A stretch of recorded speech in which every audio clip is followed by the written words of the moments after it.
Assalamualaikum warahmatullahi wabarakatuh. Alhamdulillahi rabbil alamin. Assalatu wassalamu ala nabiyyina Muhammadin wa ala ahli baitihi wa ala azwajihi wa dzurriyyatihi ajmain. Kali ini kita akan berbicara tentang imsak. Yaitu sebentar lagi bukankah akan masuk bulan Ramadan, namun bagaimana kalau kita berbicara tentang bulan Ramadan, kalau kita terkait dengan pembicaraan bulan Ramadan, kalau kita menyingkap kabut di bulan Ramadan itu, dan sebenarnya bagaimana kedudukan imsak di dalam Islam. Jadi hal inilah yang akan kita angkat sebagai tema pembicaraan kali ini. Yang jelas, semua kita menginginkan sesuatu yang sangat sunnah, sesuai dengan yang diamalkan oleh agama Islam. Jadi dalam suatu pertanyaan atau qilah ma hukmut tanawalut ta'am asna'ud adhanil fajri li qaulihi alaihi salatu wasallam as-salatu idza uqimatis shalah wal ina fi yadi ahadikum fala yadha hatta yaqdi hajatahu. Itu hadisnya ya. Jadi inilah yang akan kita bicarakan sesuai dengan maksud dan tujuan.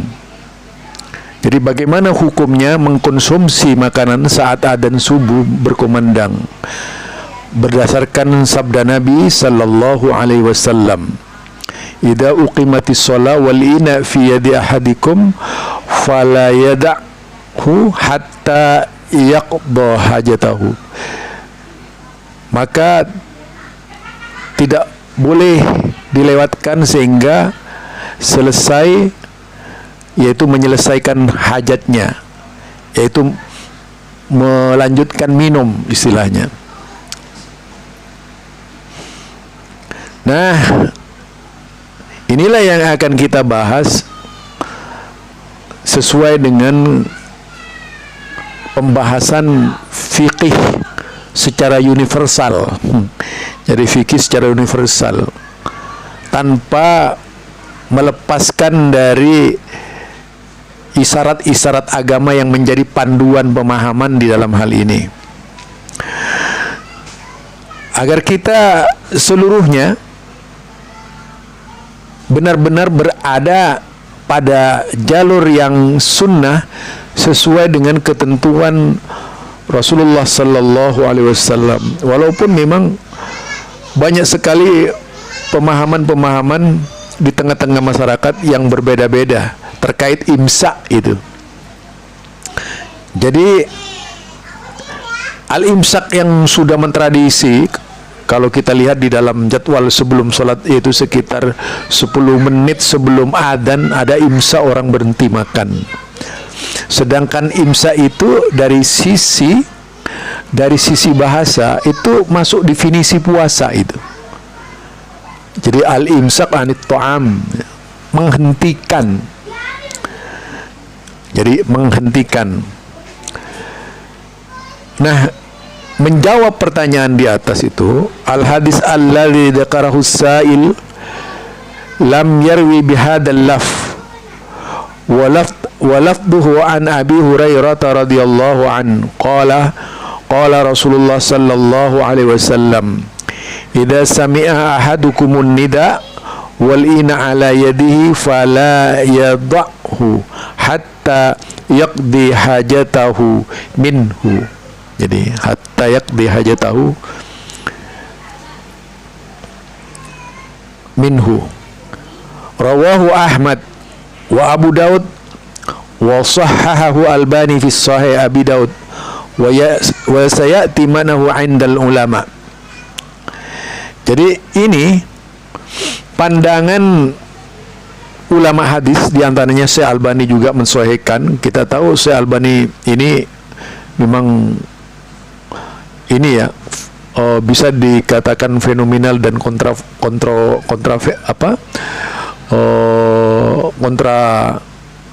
pemikiran di kalangan ulama-ulama hadis. Ada yang produk pemikirannya, ada yang kontra produk gitu. Jadi seolah-olah Syekh Albani bukanlah ulama hadis, dan yang memaki banyak, yang memuji banyak. Tapi kita tidak ingin membahas beliau. Yang jelas yang membahas beliau itu bukan rananya gitu.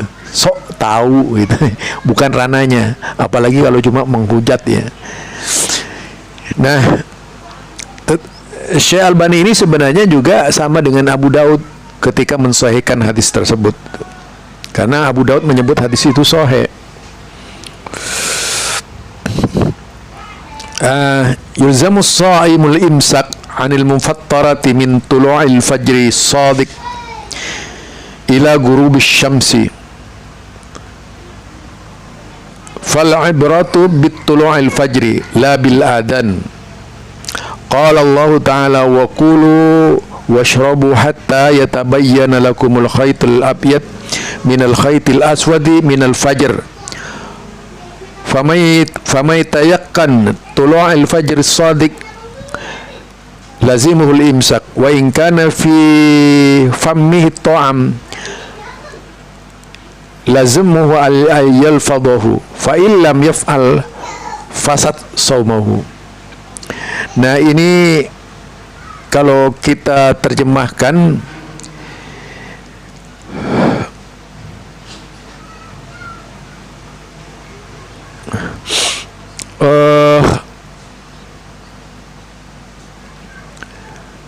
yaitu diwajibkan bagi orang yang berpuasa, artinya diwajibkan bagi orang yang berpuasa untuk melazimkan orang yang berpuasa, bagi orang yang berpuasa untuk menahan diri hal-hal, yaitu menahan dari hal-hal yang membatalkan puasa, mulai dari terbit fajar shadiq sampai terbenamnya matahari. Yang menjadi patokan adalah terbitnya fajar, bukan adzan. Jadi yang menjadi patokan itu terbitnya fajar, bukan adzan. Allah Ta'ala berfirman, wa kulu washrabu hatta yatabayyana lakumul khaytul abyad minal khaytil aswadi minal fajr. Dan makan minumlah hingga terang bagimu benang putih dari benang hitam, yaitu fajar. Lah itu ya, barang siapa yang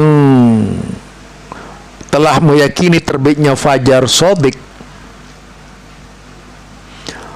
maka ia wajib menahan, dan jika di mulutnya masih ada makanan, ia wajib mengeluarkannya. Ia wajib mengeluarkannya sampai ia meyakininya.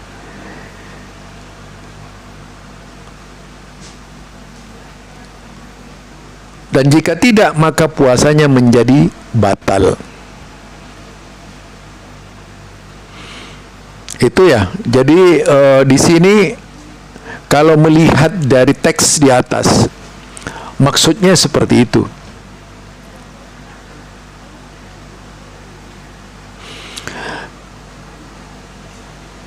Itu kalau dilihat dari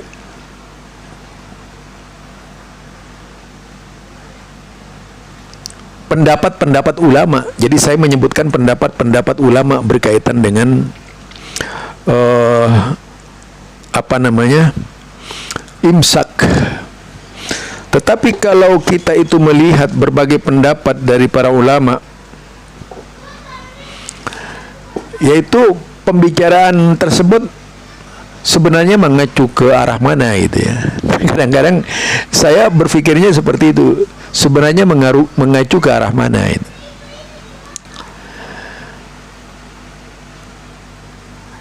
Jadi berbagai pendapat. Jadi bukan adanya menurut ulama itu, tetapi yang dipermasalahkan fajarnya. Sehingga paling penting kita tidak melihat jam, menurut sebagian tidak perlu melihat jam, tapi harus membuktikan memang fajar itu benar-benar ada itu. Karena terkadang itu sebagaimana terbukti di Indonesia, bagi warga Muhammadiyah misalnya, itu harus ditunda 8 menit.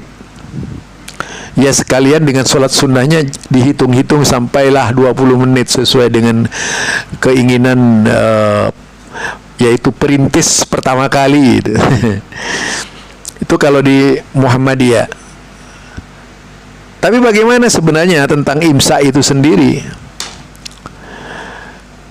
Dalam perspektif Islam sunnah, jadi perspektif Islam sunnah, yaitu ketika Allah berfirman berkaitan dengan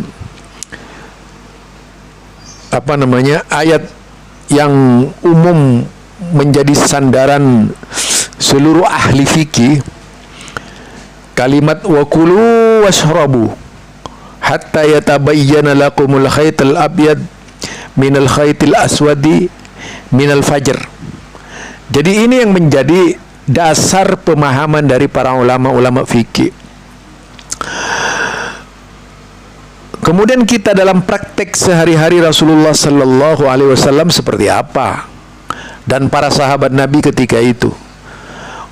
Ketika saya membaca kitab tafsir At-Tabari, kalau At-Tabari itu kan begitu menafsirkan tentang fajar, itu kan berantai dari sekian banyak pendapat gitu, dari sekian banyak perjalanan para sahabat, dari sekian pengalaman para sahabat, dan juga asar kadang-kadang perkataan tabi'in juga dipakai. Nah, ini yang akan saya angkat gitu. Perjalanan para sahabat ketika menghadapi puasa, tepatnya sahur. Kita perspektif sahur dulu misalnya. Sahur itu disebutkan di situ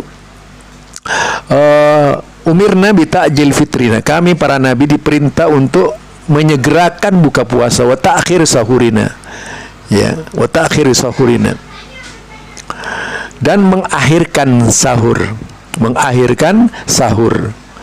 Nah, sudah menjadi sunnah di kalangan para sahabat, yaitu mengejar akhir sahur, bukan mengawalkan sahur, yaitu kira-kira yang memudahkan mereka cepat menuju sholat subuh. Itu yang ditunggu-tunggu oleh para sahabat Nabi.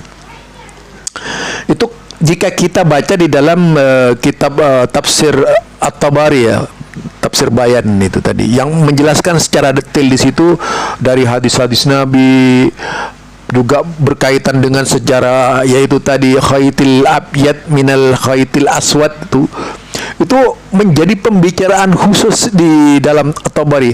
Artinya runtun dari bawah ke atas tuh. Termasuk bagaimana menafsirkan fajar. Demikian juga kita akan membuka berbagai macam pengertian yang ada. Jadi al-fajr, al-fajron, fajar itu ada dua gitu. Itu jelas menjadi panduan di dalam Islam, bahwa yang ditunggu-tunggu sebenarnya fajar. Fajar yang dimaksud ini akhirnya dibagi oleh ulama menjadi fajar sodik dan fajar kadib gitu. Kalau fajar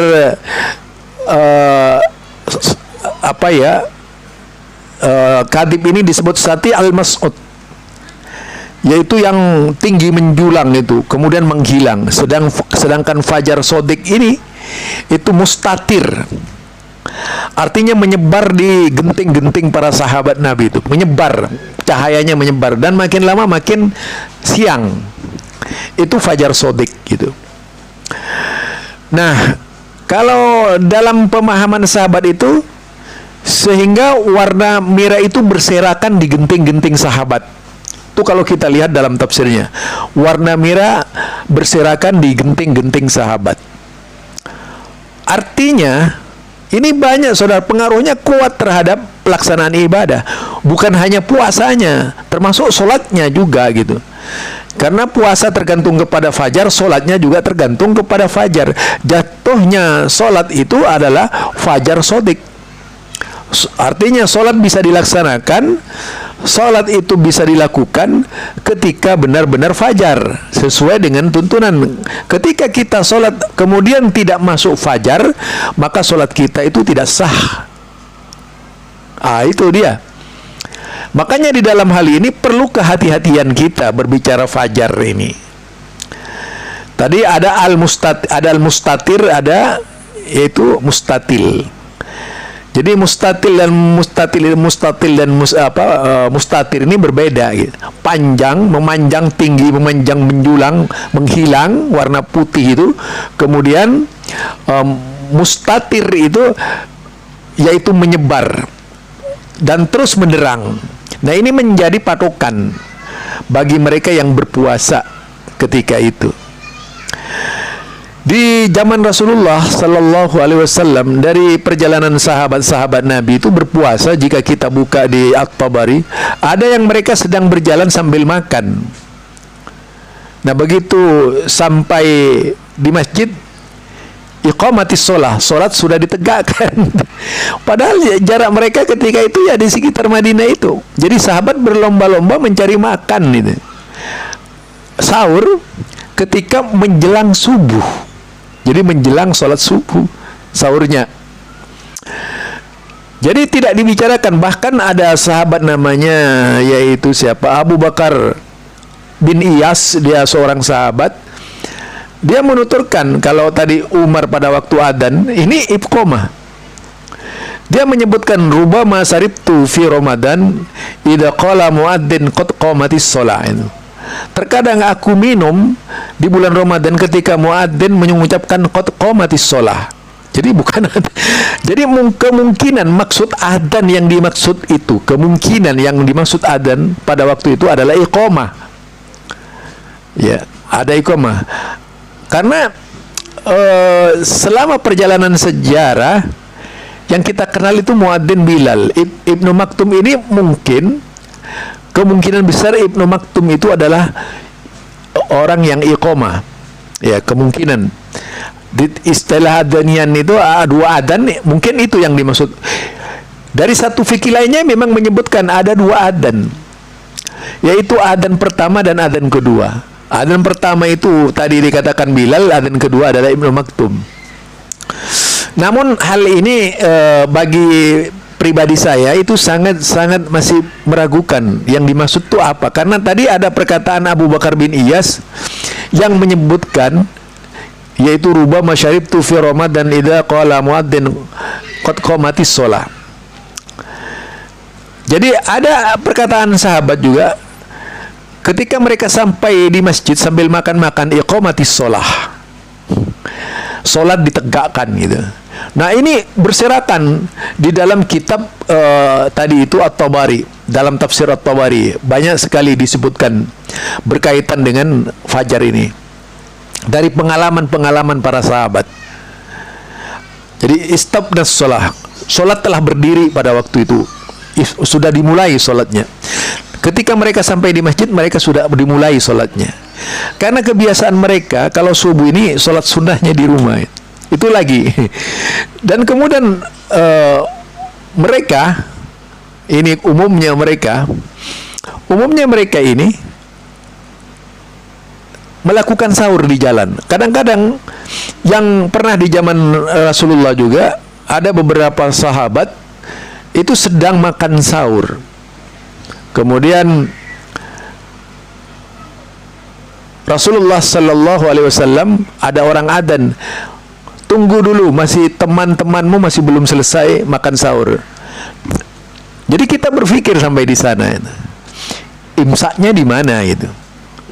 Kalau imsak dalam pengertian yaitu definisi puasa, menghentikan makan pada saat kurang 10 menit, misalnya adzan kurang 10 menit dan orang kemudian tidak makan dan beranggapan sudah mulai puasa, itu salah dalam syariat Islam.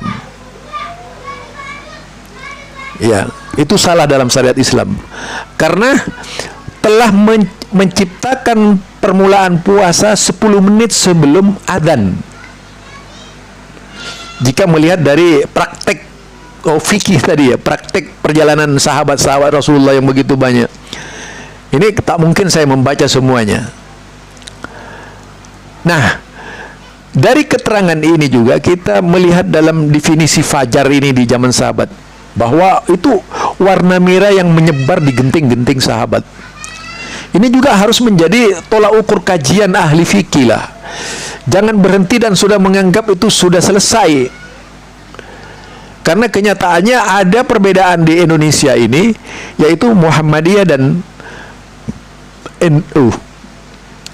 Muhammadiyah jelas, berarti imsaknya Muhammadiyah itu akan terjadi sesudah adzan waktu subuh kelompok lainnya. Ini kalau dari perspektif Muhammadiyah, artinya imsaknya itu berarti kira-kira dia imsaknya, kalau istilah imsak dipakai ya, berarti ada imsak lagi dari Muhammadiyah itu, ada imsak lagi yang itu menuju adzan. Dan imsaknya Muhammadiyah ini ketika adzan waktu subuh di luar Muhammadiyah. Ini kalau dipakai, ini sangat luar biasa ini. Nah, makanya di sini para ulama fikih harus duduk bersama dong. Para ahli ru'yah. Kan Anda selalu berpikir bagi kalangan ahli ru'yah itu. Jadi ru'yatul hilal misalnya. Bukan ruqyah ya. Kalau ruqyatul hilal itu mengobati hilal nanti. Jadi ru'yatul hilal. Maka ru'yatul hilal ini, bagi mereka yang ru'yatul hilal, cobalah pastikan bukan hanya mencari awal puasa, tapi fajar. Karena Rasulullah Sallallahu Alaihi Wasallam itu patokannya fajar dalam Quran. Dipastikan fajar sodik itu pas. Fajar yang dimaksud itu pas antara sati'ul mas'ad dan mustatir. Itu dalam hadis-hadis Nabi. Ini yang perlu diterjemahkan ke dalam sains, membuktikan kapan saatnya fajar itu keluar. Itu lebih baik. Dan tidak perlu kehati-hatian tadi itu. Kalau dikatakan hati-hati mulai mengurangi makan, tidaklah kemudian dianggap itu imsak, kehati-hatian. Karena pada waktu itu masih boleh makan. Kalau imsak ini sudah tidak boleh makan gitu. Artinya puasa sudah dimulai. Nah, ketika memulai puasa tidak pada waktunya, itulah kemudian akan menjadi ketetapan syariat yang salah. Seperti imsak ini ketetapan syariat yang sudah menjadi salah satu, yaitu ideologi dalam hukum fikih. Ya, ini saya bukan memberontak kepada hukum fikih, tapi perlu diteliti lagi lah. Para ulama tidak berhenti sampai di situ. Dan inilah yang akan memberikan pemahaman yang benar kepada umat Islam. Ini ya barangkali ya. Jadi intinya imsak menurut hasil penelitian saja, itu sahabat tidak pernah dibatas oleh imsak di dalam berpuasa. Karena sahabat kadang-kadang itu makan dan minum sampai adzan. Ada yang mengatakan sampai iqomat tadi. Maka di dalam hal ini imsak sebagai bentuk kehati-hatian, alangkah baiknya mencari istilah lain saja, jangan pakai imsak gitu. Karena kalau sudah pakai imsak itu harus berhenti makan. Nah, kalau ketika kita mensyariatkan berhenti makan 10 menit sebelum adzan subuh, itu artinya telah menetapkan syariat. Nah, tentu hal yang demikian yang melanggar ketentuan-ketentuan syariat. Barangkali ini perlu dipikirkan oleh ulama fikih, karena saya melihat para sahabat Nabi tidak seperti itu. Tadi dari sekian perjalanannya sahabat Nabi begitu sampai di masjid misalnya itu sambil makan. Tadi sampai ada sahabat Nabi ketika makan adzan disuruh tunda dan sebagainya gitu. Ada saudaramu yang belum selesai bilai. Nah, dari konsep pemikiran seperti ini, maka jelas bahwa imsak itu tidak ada. Boleh diwacanakan. Ini saja barangkali dari saya. Subhanakallahumma wa bihamdika asyhadu an la ilaha illa anta astaghfiruka wa atubu ilaik. Assalamualaikum warahmatullahi wabarakatuh.